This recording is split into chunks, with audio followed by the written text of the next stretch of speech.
M express नाम की एक ट्रेन आकर रुकती है।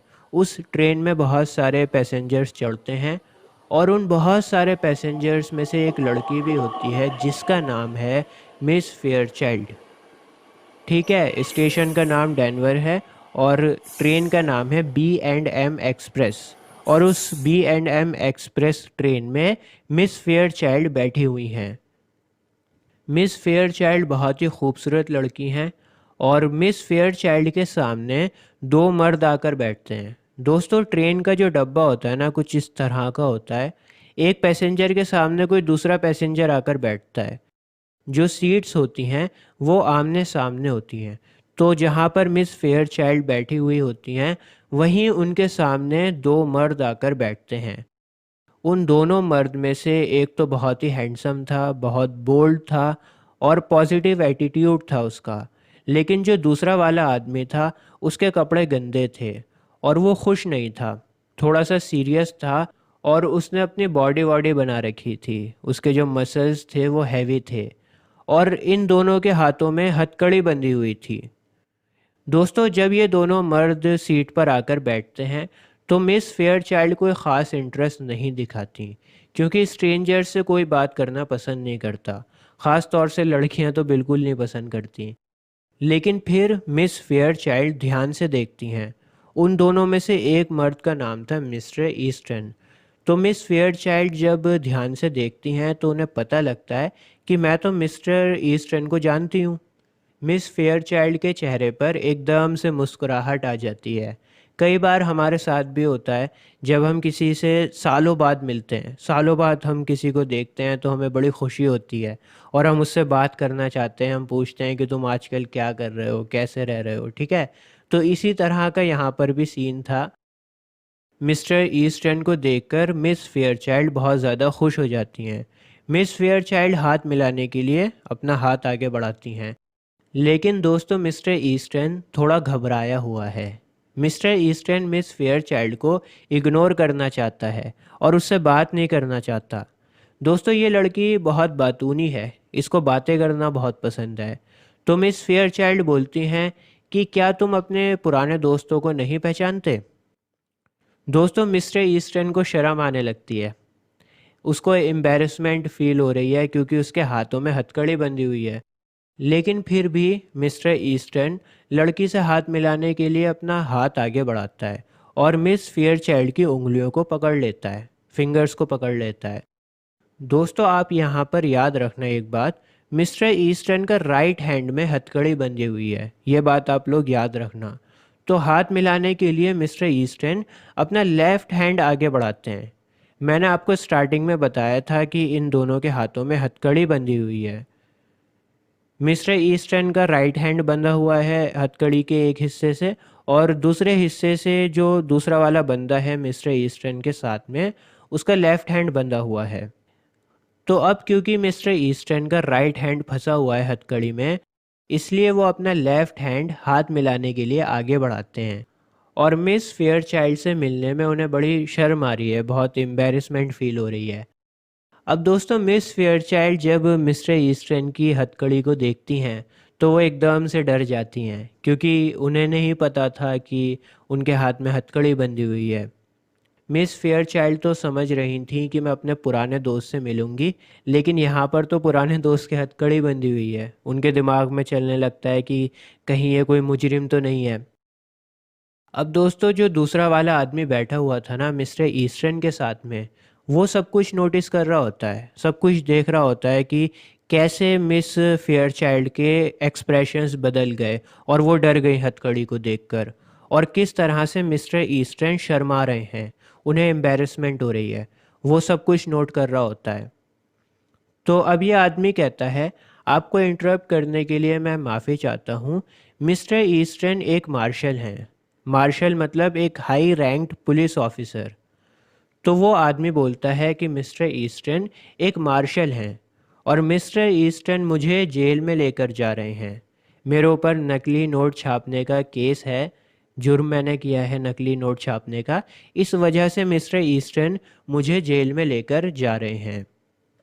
आप घबराओ नहीं, ये मार्शल हैं। अब जो मिस फेयर चाइल्ड होती हैं वो रिलैक्स्ड हो जाती हैं एकदम से।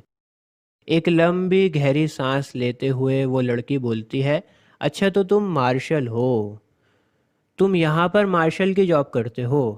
अब मिस्टर ईस्टर्न भी थोड़ा रिलैक्स्ड होकर बोलता है कि मुझे कुछ तो करना ही था, पैसा तो आने जाने वाली चीज़ है। वैसे भी वॉशिंगटन जैसे महंगे शहर में पैसों की तो बहुत ज़्यादा ज़रूरत होती है, तो कुछ ना कुछ तो करना था मुझे।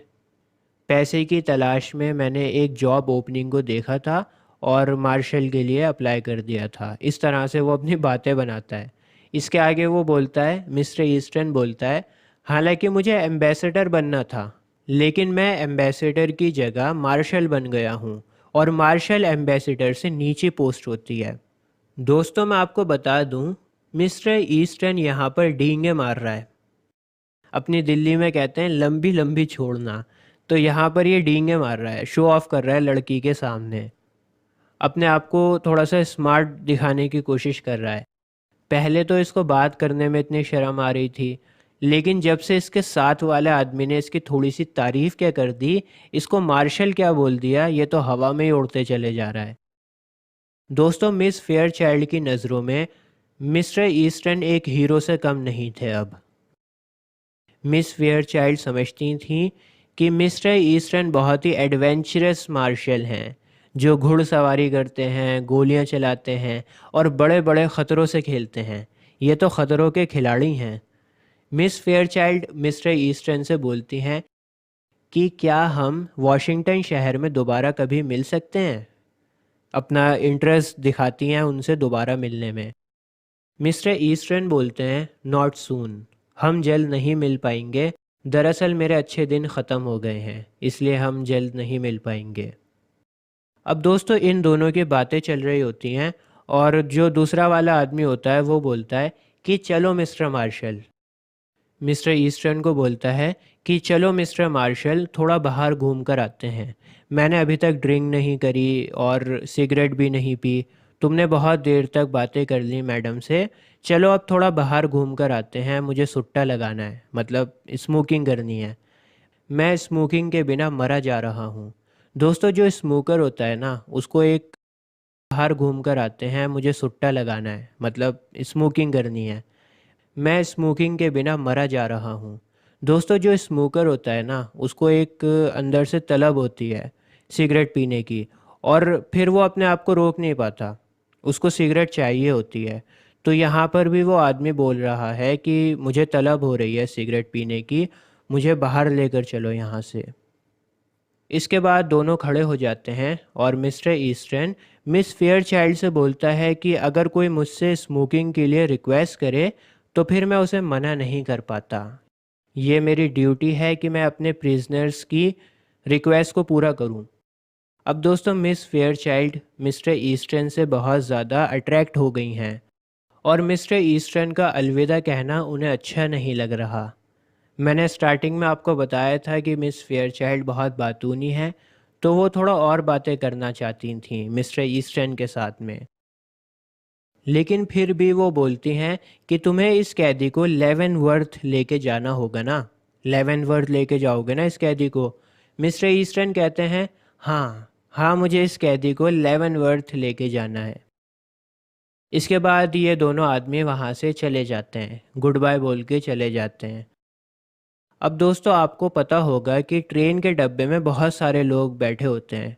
ऐसा तो है नहीं कि सिर्फ ये 3 लोग ही बैठे थे और पूरा डब्बा खाली था ट्रेन का, तो बहुत सारे लोग थे। और 2 आदमी थे वहाँ पर ट्रेन में जो इनकी बातों को सुन रहे थे, इन दोनों को नोटिस कर रहे थे। अक्सर आप देखोगे कि ट्रेन में कोई ना कोई आपकी बातें ध्यान से सुन रहा होता है, तो ये दोनों भी इनकी बातों को सुन रहे थे। तो उन दोनों बंदों में से एक बोलता है कि मार्शल कितना अच्छा इंसान है ना, देखो अपने कैदी का कितना अच्छे से ख्याल रखता है। वाकई कुछ वेस्टर्न लोग तो बहुत अच्छे होते हैं। लेकिन जो दूसरा आदमी होता है वो बोलता है, मार्शल की एज कुछ ज़्यादा ही कम नहीं लग रही तुम्हें।